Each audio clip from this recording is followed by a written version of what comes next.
Powkiddy is a retro handheld brand that has a wide degree of handhelds that are just a pure joy to play on, but they also have quite a number of downright awful devices. The RGB10S sports a familiar model name as some of Powkiddy's best releases, namely the RGB10 Max and the RGB10 Max 2. I can assume the S is for slim or small because the RGB10S features a lot of the same features as the larger variations in a much smaller body. While the Max variations of these devices have been quite a hit, I don't know if we're going to be able to say quite the same about the S. So let's find out. Get subscribed and let's jump right in.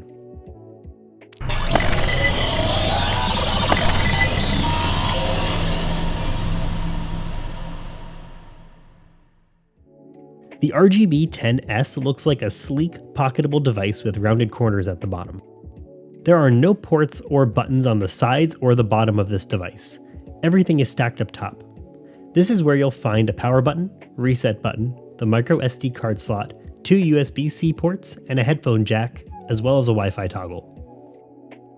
As for the controls on the front, the analog stick, D-pad, and ABXY buttons feel just fine. I've never been quite a fan of the hard-click plastic buttons for the start, select, top, and bottom buttons, but they do feel just fine and are easy enough to press. At the top of the device, we have stacked triggers. Stacked triggers on such a pocketable device seems like such a fantastic idea. However, Powkiddy could not have gotten this more wrong. The R2 and L2 triggers feel just fine, but the R1 and L1 are pretty awful. They are hard to click in and take an unreasonable amount of effort to find the right area to click the buttons in. There are also some odd build quality decisions here. First off, there is no hardware control for volume. You need to change the volume through the emulation station front end. This is a huge inconvenience given the need to sometimes quickly adjust the volume of a pocketable device on the fly. Next is just the overall build quality. I've already mentioned how terrible the L1 and R1 buttons feel, but the other strange thing is that my device has a pretty sizable gap between the analog stick and the shell, where you can actually see into the device. And actually, while filming this video, I started to experience stick drift, so that's another big thing to keep in mind here. One feature I do truly like about this device is the built-in Wi-Fi. This isn't something that you often see in such small devices. On the software front, it's about what you would come to expect from Powkiddy.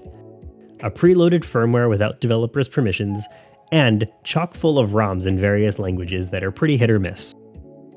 For those that may remember the sketchy themes included on the RGB10 Max 2, the default theme of the RGB10S is more standard. But if you decide to switch your themes around, that one from the RGB10 Max 2 that was suggesting some pretty sketchy stuff is still there.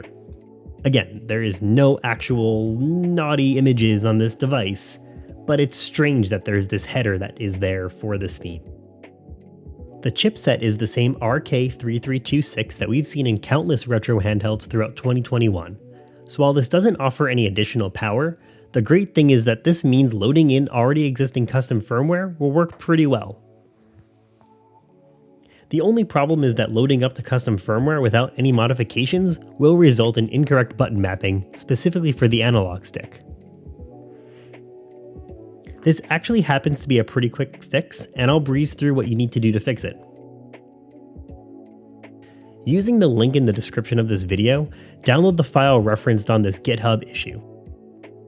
Unzip it, and on your micro SD card, under the boot partition, replace the DTB file with the one you just downloaded.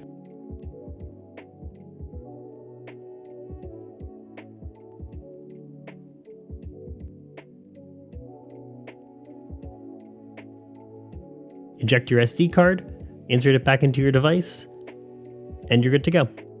I was able to do this on both ArkOS and RetroOz.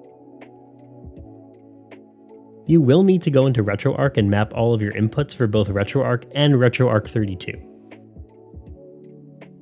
So while this device supports already existing custom firmware, you need to do a little bit of tweaking to get it all working right.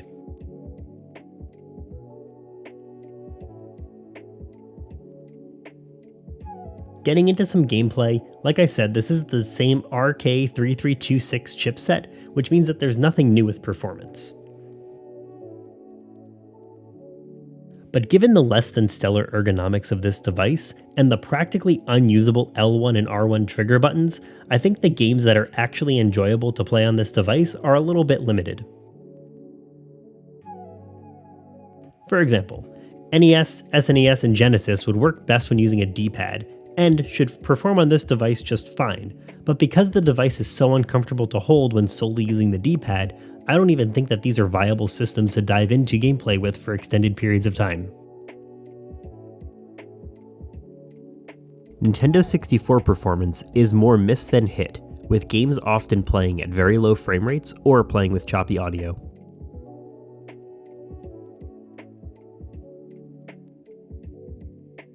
Game Boy Advance is where this device becomes a bit more fun.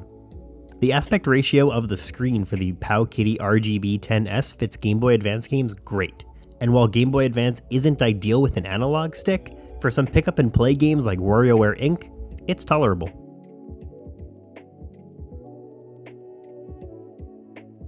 Dreamcast runs pretty well on the RGB10S when using the RetroOz custom firmware.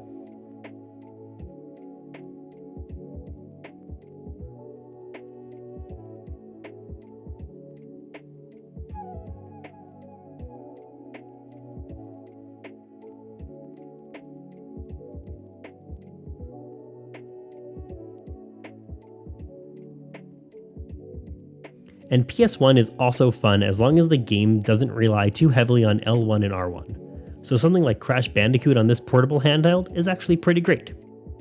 But everything here is just assuming that you don't have stick drift like I do.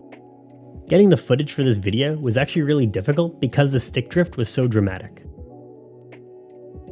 For $80, I think this is a clear miss, and given the questionable build quality, it's hard to recommend anyone picks this up.